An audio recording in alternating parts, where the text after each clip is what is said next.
I'm Mark Kavanaugh for Cavi Coaches, and today I'm going to coach you up on electric potential energy and electric potential.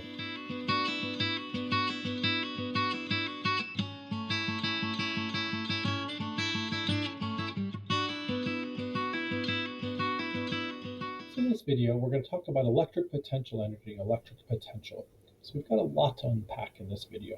So let's start with uniform fields. We know a uniform gravitational field, that we have these field lines point directly down, and anywhere near the surface of the Earth, we have a constant gravitational field, where we have a high gravitational potential energy further from the surface, and the closer to the surface, we have a low gravitational potential energy.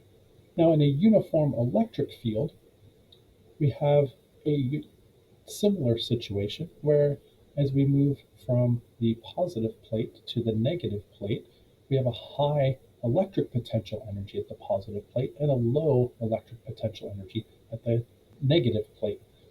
Now, if we calculate the work done, we use the work energy theorem. We know work is equal to the change in kinetic energy, which is also equal to the negative of the change in potential energy.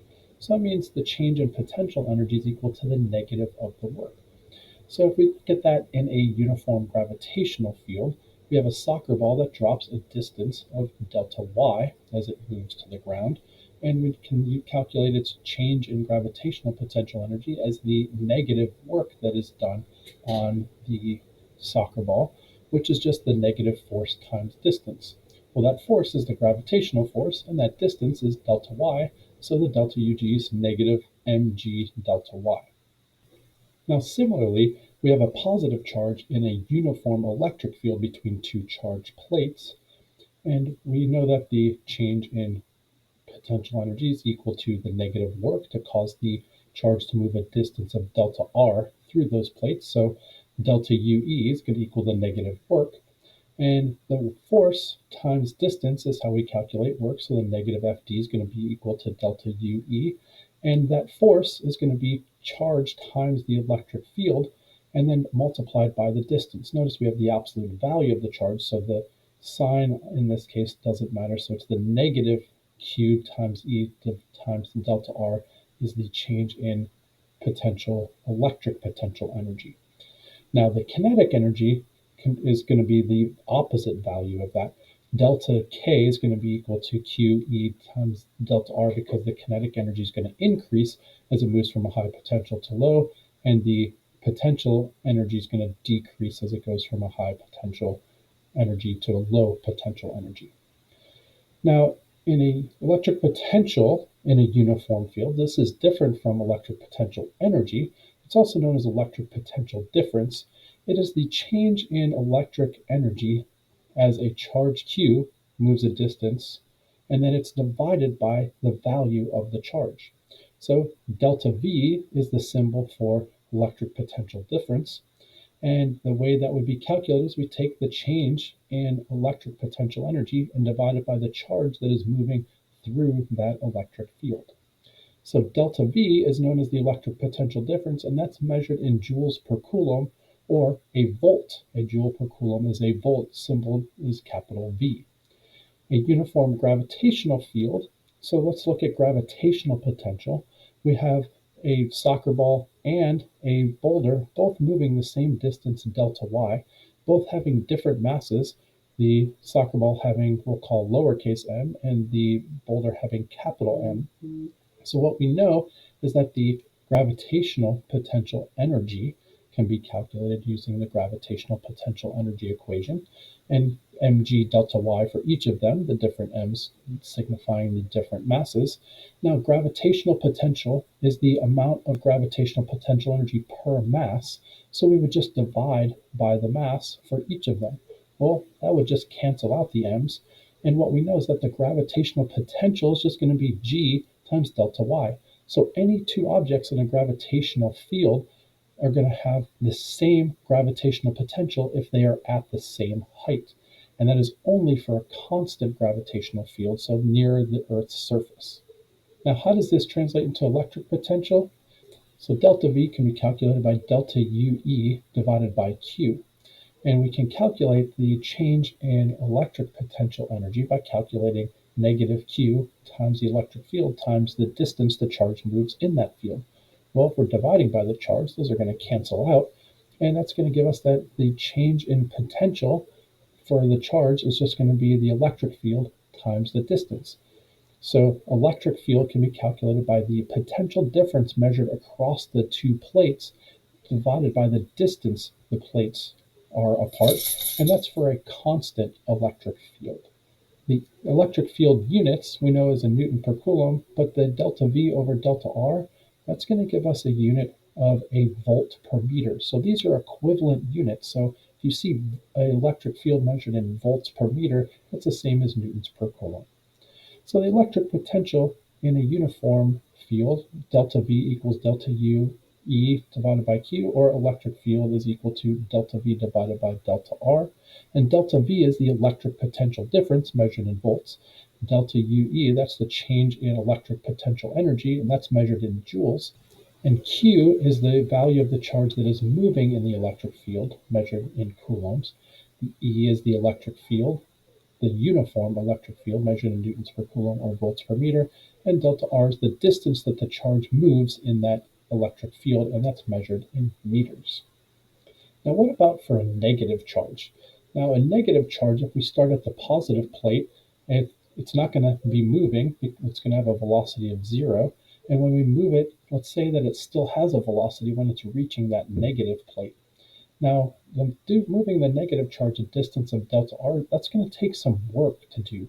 So the work's going to equal the change in mechanical energy, of kinetic energy and potential energy, in this case electric potential energy. So we're just going to do the final minus initial for each of the change in the mechanical energies. And the initial kinetic energy is going to be 0, and the final potential is going to be 0 because it's at the negative plate. So the work to move a negative charge from a positive plate to a negative plate is just going to equal the final kinetic energy plus the potential that it had at the beginning, which is Q times E times D. So it's going to take more work to move a negative charge from a positive plate to a negative plate than it would to just have that positive charge move. The positive amount of work done to move the negative charge towards the negative plate is calculated with the equation that we see on the screen. So when we're talking about uniform fields, we know that looking at that same soccer ball as it is dropped a distance delta y in that uniform gravitational field, and then we can take a positive charge and have it move from an area of high potential to an area of low potential by allowing it to move a distance of delta r through that constant electric field. Now, the negative charge is going to want to do the opposite. It's going to go from low potential to high because it's attracted to the positive plates. So what this means is that much like the soccer ball in a gravitational field, the positive charge likes to decrease its potential. So it's going to have a negative change in potential as it moves from the positive to the negative plate. And the negative charge likes to increase the potential. So it's the opposite of what would happen with a soccer ball in a gravitational field.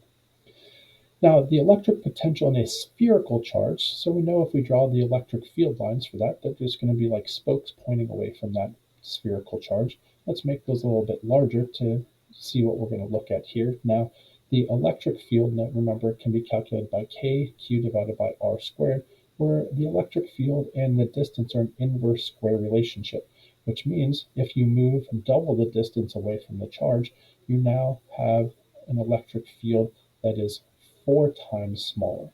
So electric potential decreases as distance increases, and defining 0 potential at a distance of infinity, we have to use calculus to be able to derive this equation, but the electric potential for a spherical charge is just going to be kq divided by r. So this is how you calculate the electric potential in space for around any point charge. And the V is the electric potential measured in volts. We know K is the Coulomb law constant. Q is the value of the source charge, not a charge that's in space, but the source charge. And R is the distance from that source charge. And we know that Coulomb's law constant is also 1 over 4 pi epsilon naught. So you'll see these two equations on your formula sheet. Now, if we're going to calculate the electric potential at point P when we take two charges and move them from infinity to the locations that we see, the distance we'll call R1 and R2, The electric potential is a scalar quantity, which makes this much easier than calculating the electric field at that point, because the electric field is a vector quantity. Scalar quantities mean we just add those values together when we calculate them. So the electric potential, we know to move the positive charge is going to be kq1 divided by r1. And then moving the negative charge from infinity to its location would just be kq2 divided by r2. Notice there's no absolute value, so the negative value does come into play. So since it's a scalar quantity, we would just add those two values together. Then we can factor out the Coulomb's law constant, and we can get that the Coulomb's law constant we know is 1 over 4 pi epsilon naught, and then we can sum all the individual charges divided by the individual distances from the point, in this case point P, and this is the equation to calculate the electric potential at a point in space due to multiple charges. We just add the values, also taking into account that the charge is negative, would be a negative potential at that point P. Now, calculating electric potential energy between two charges that are moved from infinity to a distance of r. So the key here is they're moved from very far away. That's what we mean when we say infinity, moving very far away. So the work done to move q1 we'll call wq1, and that's path independent. It doesn't matter the path that q1 took to get there. It's just going to be the work is q1 to get there, the straight line distance from where it moved, not the path that it took. And the same thing for q2, the work done to move q2 is path independent, so it's just going to take the same amount of work to move it in a circular or moving path like that to get it to that spot from infinity. Now, because we're trying to find the change in electric energy that is used to move these two charges, because q1 is moved first, there's no charge there, so if q1's moving, it's going to take the same amount of energy to get it moving as it is to get it to stop moving when it gets to the location, so the net work done on q1 is going to be 0. Now, to move q2 to that location, it is going to take some work because there is a charge. So to move q2 closer to q1, we can look at our change in potential equation is delta u E divided by q, and if we rearrange that, delta u is equal to delta v times q, so we can just add delta v1 times q2, but we also know that in space, that delta v1 is going to be the same as finding the distance between those. We're just going to add kq1 divided by r, and then we multiply that by q2, and this is how we're going to find the change in electric potential energy to move two charges from infinity to a location. It takes no work to move the first charge because there's no other charge impacting it, and it takes the kq1 q2 divided by r to move the second charge. Now, delta UE, that's the electric potential energy to move those two charges from infinity to a location. That's measured in joules. We know that K is the Coulomb's law constant. Q1 and Q2 are the value of the individual point charges measured in coulombs. R is the distance between those pair of charges measured in meters. And we also know that K is 1 over 4 pi epsilon naught, so we can use this equation as well. We'll see both of these on our formula sheet. Now, what if we have to move 3 source charges and find the electric potential energy to configure the charges in this manner? So when we move q1 from infinity, we know the work done to move the first charge, there's no work. The net work is 0. The same amount of work to get it started moving, to stop it moving is going to be 0 because it takes the same amount of work to stop it and start it in opposite directions. Now, when we move q2 from infinity, we know, just like we did before, we're just going to take kq1 divided by the distance and then multiply it by q2, and that's the work done to move both of those source charges to the location. But now we have this third charge that is going to be impacted by both of them. So q3 is going to be multiplied by the change in potential for each of the charges q1 and q2. So kq1 divided by r13 and kq2 divided by r23. Now we're going to simplify this expression that the electric energy is kq1 q2 divided by the distance between q1 and q2. And if we distribute q3, we get k, q1, q3 divided by their distance, and k, q2, q3 divided by the distance between those.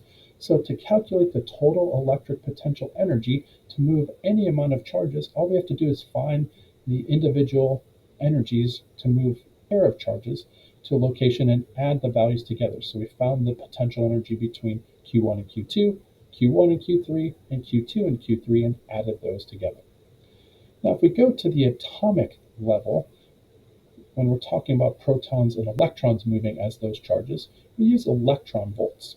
And what an electron volt is, it's the kinetic energy gained when an electron is accelerated through a potential difference of 1 volt. And 1 electron volt would be 1.6 times 10 to the negative 19th coulomb volts, and a volt is a joule per coulomb. So a joule per coulomb is going to simplify that coulomb volt to 1.6 times 10 to the negative 19th joules. So 1 electron volt is equivalent to 1.6 times 10 to the negative 19th joules. This can be found in the constants on the front cover of the Physics 2 formula sheet. And again, this is used to calculate small amounts of energy at the atomic level. So we're talking about a single proton or a single electron moving in an electric field. Now we'll talk about equipotential lines. So equipotential, we're talking about electric potential. So we have an electric field, and equipotential lines, we have this circle. We know that the potential difference that's measured across that, the electric potential, is going to be the same anywhere around there. So we know that V is equal to KQ divided by R. So if we cut the distance in half, what that's going to do, it's going to double the potential. Now, if we cut the potential by a third, that's going to triple, and cut it by a fourth, that's going to quadruple it. Now, if we arbitrarily pick a value for that first line, let's say 10 volts, well, when we cut the distance in half, then that's going to double the potential. So the next ring on the inner is going to be 20 volts. Then if we cut the distance by a third, it increases to 30 volts, and then the inner ring would be 40 volts. So what equipotential lines are, it's not that the potential is the same anywhere on that line. The equipotential lines, the difference between the lines is the same. So going inward from 10 to 20, that is a change of 10. Going from 20 to 30, also a change of 10. Going from 30 to 40, also a change of 10. So that's what the equipotential lines represent, is from one line to the next, it's the same change in potential. So if we look at point A to point B, all we have to do is look, A is on that 10 volt line and B is on the 30 volt line. So to move from A to B, a charge would increase in potential by 20 volts. Now if we bring in point C, if we look from C to point D, well, C is on the 20 volt equipotential line and D is on the 10, so that's a decrease in potential of 10 volts. To go from A to C, it goes from 10 volts to 20 volts, so it's an increase in potential. And if we go from A all the way around to D, well, there's no change in potential because they're on the same equipotential line. So there's a change in potential is going to be 0 for a charge to go from A to D. And it doesn't matter the path that it takes. And remember that the change in potential between two consecutive lines has the same value. That's what the equipotential lines represent. Another thing to note is that equipotential lines are always drawn perpendicular to the electric field. So if you're asked to draw equipotential lines, it's easily drawn by just drawing them perpendicular to the fields. In a spherical charge, it's easy because it's just a circle around the electric field or around the charge. Now, equipotential lines using multiple charges. So if we look at a positive and a negative charge in an electric field, you can see the electric field lines are drawn for the positive and negative charge, and you can see the yellowish gold lines represent the equipotential lines. And as they get closer to the charge, you can see they get much closer together. Now, what happens if we have two positive charges? Well, we're going to have that electric field where we've got that hole in the middle in between, where at some point where the electric field cancels out. So the electric potential, you can see that we're not going to have just concentric circles all the way around. We have this kind of shape that goes around like an infinity sign on when it kind of starts to break. So if we look at a position A to position B, if we just follow around to find the change in potential from position A to B, we'll see that it's on the same equipotential line. So to move a charge from position A to B, there's not going to be any change in potential. In C to D, we can see that from C to D to see that when they're not on the same equipotential line, but if we look that C is in 3 equipotential lines from A, and D is also in 3 equipotential lines from B, which are on the same one. So C and D will still have the same change in potential. So if we move from C to D, there is no change in potential to go from C to D. Now, there is a change in potential while moving, but once it gets there, there's no change in potential. So let's look at equipotential lines for oppositely charged parallel plates. So we know the electric field is constant between those plates, but if we look at the field lines on the fringes of those plates, what we are going to notice is that it's going to take the shape kind of like we would see in a field where we're going to have those field lines kind of curve outward just a little bit. And if we drew more field lines just from the positive plate, we'd have field lines pointing directly away from the positive and directly towards the negative from outside. But we really are concerned with in between the plates. So if we have zero potential at the negative plate and the highest potential at the positive, and the field is constant, then we know that the equipotential lines are going to be equally spaced, just like they would be in a uniform gravitational field. So those equipotential lines are going to be the same value, same change from the plate to the first line, and so on and so forth, all the way down to the zero potential. So let's recap the change in potential for constant electric fields. The electric potential, remember, is the potential energy per charge in a constant electric field. So delta V is equal to delta UE divided by Q. That's used in a constant electric field, and that Q is the charge moving through the field. Electric potential only used when the electric field is constant and a charge moves at a distance delta R in the field. So the absolute value of the electric field is going to equal the absolute value of the change in potential divided by the distance. So the electric field between two plates, we just need to know the change in potential across them and the distance between them to find the value of that constant electric field. Recapping the electric potential energy and change in potential for spherical charges. So this equation is used to find the electric potential at a point in space from a point charge. So this would much be like a gravitational potential for the Earth in outer space. And remember, this is a scalar quantity, so all we have to do is sum all the individual charges divided by the distances to find the value of the potential at some point in space due to the location of multiple charges. And we have to take into account the sign of the charge. There's no absolute value. Remember, 1 over 4 pi epsilon naught, that's just Coulomb's law constant. And then we can use these two equations to find the potential energy stored in a pair of charges with a given configuration. So the two charges move from infinity to a location, you just find the potential or the amount of work that's done to move those charges, would just be k q1 q2 divided by r, and that r is the distance between the two charges once they're moved from infinity. And lastly, we're going to recap equipotential lines. So around a spherical charge, remember, the delta V between two consecutive lines has the same value. So the outer ring to the second ring in has the same change in potential as the inner ring to the second most inner ring. So let's say if there's a change in potential of 10 between them, each line has a change in potential of 10 volts. Equipotential lines are also drawn perpendicular to the electric field lines. The delta V is larger, closer to a positive charge, and it decreases moving away from a positive or towards a negative. In a constant electric field, we know the equipotential lines are equally spaced, much like they would be in a gravitational field. And remember, when we have these parallel plates, that the electric field on the fringes is going to curve outward a little bit. So we have to take that into account, that it's not necessarily constant on the fringes, it's only constant in between those plates. This was an introduction to electric potential energy and electric potential. I hope this was helpful, and I hope you have a great day and an even better tomorrow. If you found this video helpful, click the like button down below, subscribe to my channel, Cabby Coaches, and follow me on Instagram and X at Cabby Coaches.